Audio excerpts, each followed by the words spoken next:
Okay, so this video turned out to be a lot longer than I expected. So because of that, I'm gonna go ahead and put a timestamp somewhere to try to give you like a quick summary where you can just kind of get straight to the point if you don't want to hear the small details.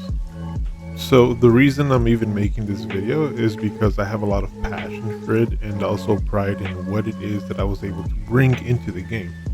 I wanted to leave some type of imprint in this world to show the origin of some of these things that are or that have had a big impact in the game, as well as show some proof too, so everything can make more sense. The things I'm going to be going over are just the origins of the block cancel, full power, tag team. So I've been playing the game so much, and like I said, I have a lot of passion for it. And the reason I'm even making this video is because I do take in pride in what it is that I brought into Rage and Blast 2, because I just love the game. It's my number one game, and it's always going to be my number one game. So the biggest one, I would say that I was like the main influence was the block cancel, and then again we have our other stuff that I also had influenced, but that's like the meat, you can say, the main meat of this dish that I'm cooking up here.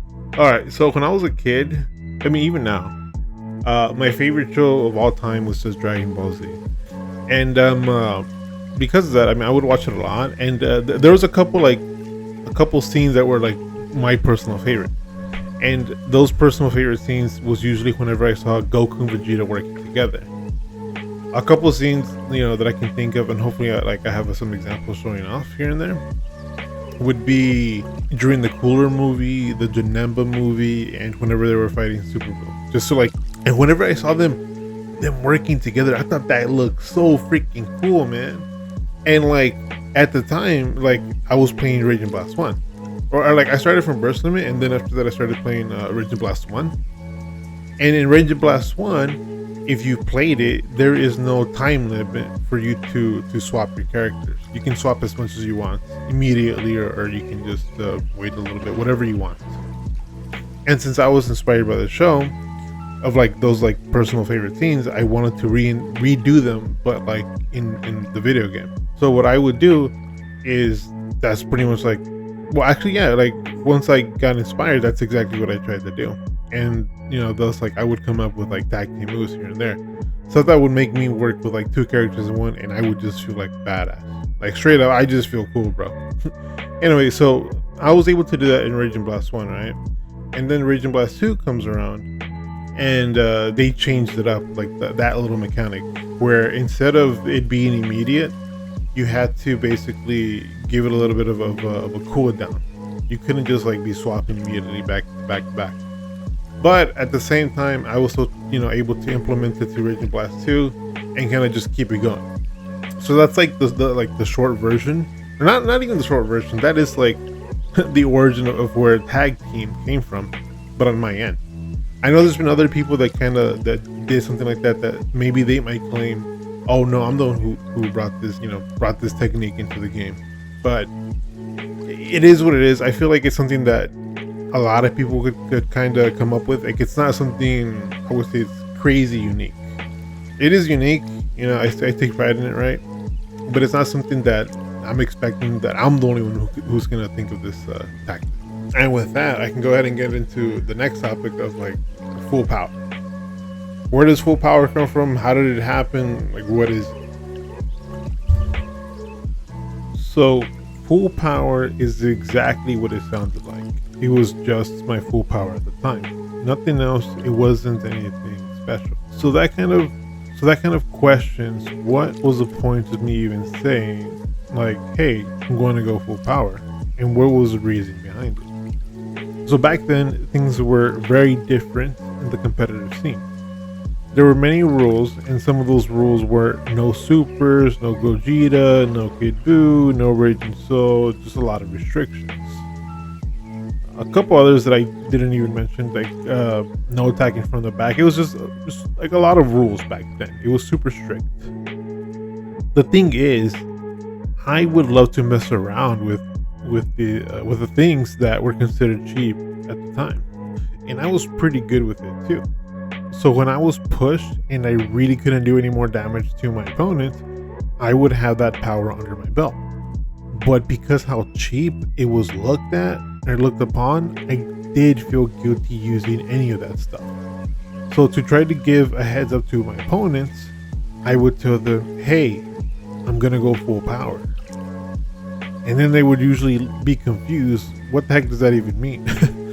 So I would lean and explain that it's using all the stuff that people wouldn't want to see, but at the same time I was never doing anything that they didn't have access to or glitches. It's just what the pros at the time considered cheap. So when I did go full power, I did manage to put many down. At the same time, if I did this to a pro, and even after they had said that it was fine because I wasn't really considered as a cheap player, they didn't like my style and wouldn't want to play me anymore after that. Or they would just say like, hey, I don't like that, just put that away completely. I didn't know you were gonna play like that. Because again, I was not considered a cheap player whatsoever. I really was seeing as like, oh, he's good, he's a good player. So it was hard to get that style out there, because anyone who was a pro and I would use that style would make them not want to play me after. So for a long time I was very shy with my full power, but I still wanted to just put my true level to the test for fun, for my personal knowledge, nothing else. So after that, eventually I had bumped into Father Paul, as many know. And initially I was stronger than him. We were cool with one another. He liked the way I was playing. I was giving him a lot of tips and just trying to make him better. But then one day I ended up showing my full power. And instead of him being bothered, he was more astounded that I had more power under my belt. So instead of telling me to put it away, he would want to fight that form of me, because he knew it was my true form and would mean more taking me down while I was using it than quote unquote holding back. So I went ahead and did, and he started to create his own full power as well. He eventually just started to just mimic mine. Since I finally had someone that wanted me to keep that form out, I kept using it and I was getting better and better with it, but I still wouldn't use it against other players because I didn't want to look bad. And again, I did feel guilty if they said you only win because you play cheap. Eventually some knew of that style and disliked me for it, which it is what it is. I wouldn't use it that much, but once in a while if I did use it, they would be bothered by it and just call me cheap. So yeah, we would have our battles and we would both be at our max. We would be using Gogeta, Kid Buu, Supers, and eventually I would start using even tag team. I would start implementing that into my style to make me even stronger. I was able to make it so I can use Raging Soul for 2 characters non-stop, which again just kept amplifying me at the time. So there were other players that were more in the technical side of things. They weren't as strong, but they were more knowledgeable. They were more aware of certain things. I was more of just a brute force more than anything else. But one of those technical players, his name was Mr. Gohan, or as many might know, Charisma. He was also one of the ones that disliked my style very much for how cheap it was in his eyes, but I would still talk to him and just play with him in my cleaner style, which was still a very strong form as well. Like, I was not a weak player by any means. I was still decently really good, but not as good as in my full power. So something he did was give me a massive improvement to my full power without him even realizing it. Because we would have discussions, and some of those discussions were, why is this cheap? Why is that cheap? Why is that not cheap? And he was discussing why Gogeta was cheap and had mentioned to me how Gogeta had unblockable and unvanishable moves, which I didn't believe him at the time. But once he told me almost every move was unblockable and unvanishable, I went ahead and put it to the test, and he was right. So I eventually included it into my full power. So basically that unblockable move that we were talking about, that was, hey, this is cheap, I was like, oh sweet, you're right, it is unblockable, unvanishable. Let me go ahead and just, stick it into my full power. Which again, it made me so much so much stronger because of that. But at the same time, people were not going to be a big fan of it. So yeah, again, eventually I mastered it and I was getting stronger than ever, but not in a pro style. But at the same time, it wasn't something that I would complain if someone had done it back to me, which again, Father Paul was mimicking my style and he would do it back, which, I thought it was fair. I didn't think it was an issue. So one day Paul was talking to me how someone named Chronic was saying how he's better than me, and Paul would tell him, no, he's holding back. You can't handle his full power. So once I felt okay to use full power, he was okay with me doing it, but still said it was cheap. At the same time, he still wanted to show his strength and take me down nonetheless. So the way I was fighting him, and him after seeing that I was doing the unblockable combo and using instant transmission with the mix, because again, I was using supers, it was enough for Chronic to go ahead and step in and explain to me how it was super cheap, because I was just doing instant transmission combo back to back to back. And when I went ahead and listened to him, I could see what he was talking about.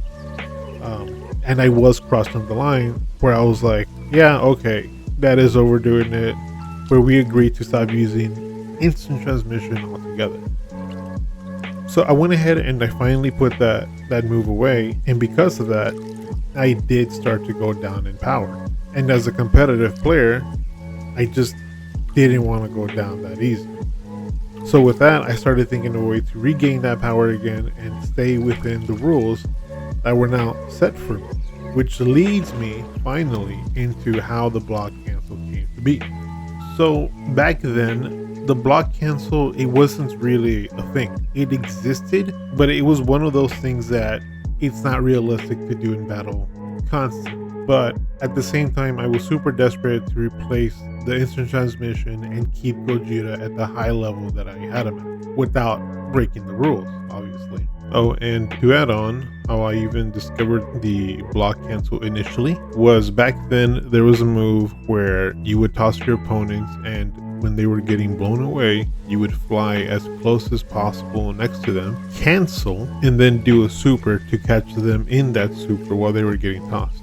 And with that, I had accidentally gotten a little too close to my opponent, to the point where I had done the block cancel, and then I became completely aware of it, but it still wasn't something that was seen as purposeful.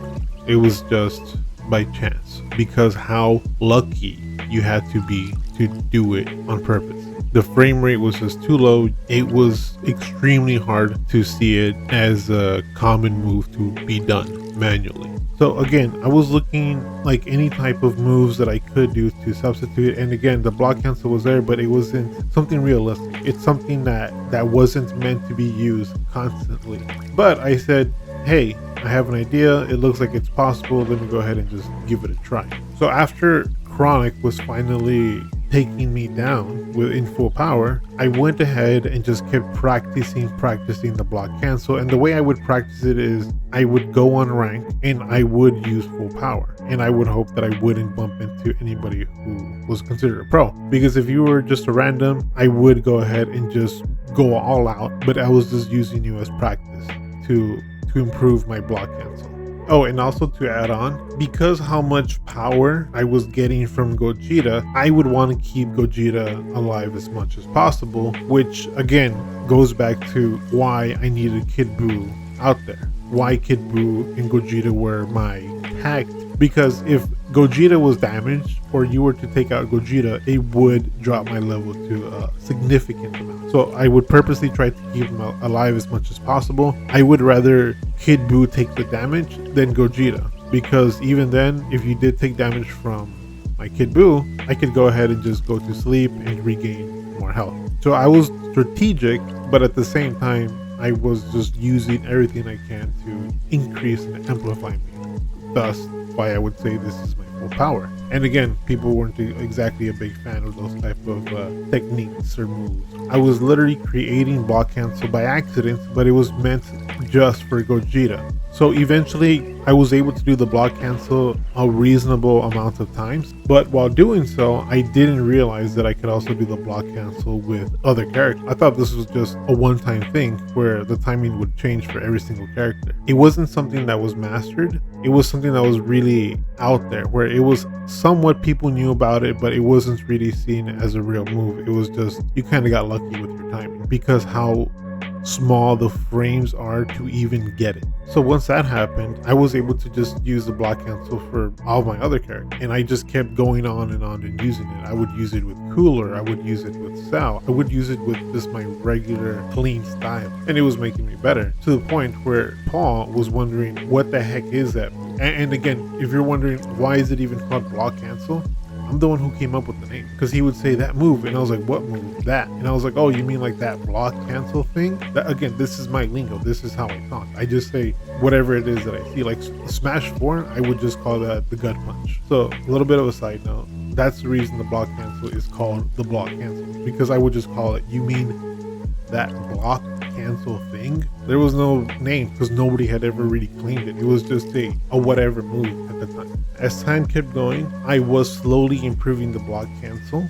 I was getting better with it. And something else that I had noticed is whenever I was doing the block cancel, it took me a minute, but I realized that there are two versions of the block cancel. And the first one, or the other one that nobody really knows about anymore, there is a block cancel out there that does not reset your character, like the combos in. Instead, it'll continue on to the point where if you do the same move, your opponent will just fall out of your combo. So I digged into this block cancel and eventually I just mastered it, and after that it just became super popular where everyone was starting to use it now. And at the time I didn't realize how much of an impact that move was going to have at the game. I really was just using it as a way to substitute my instant transmission. That was it.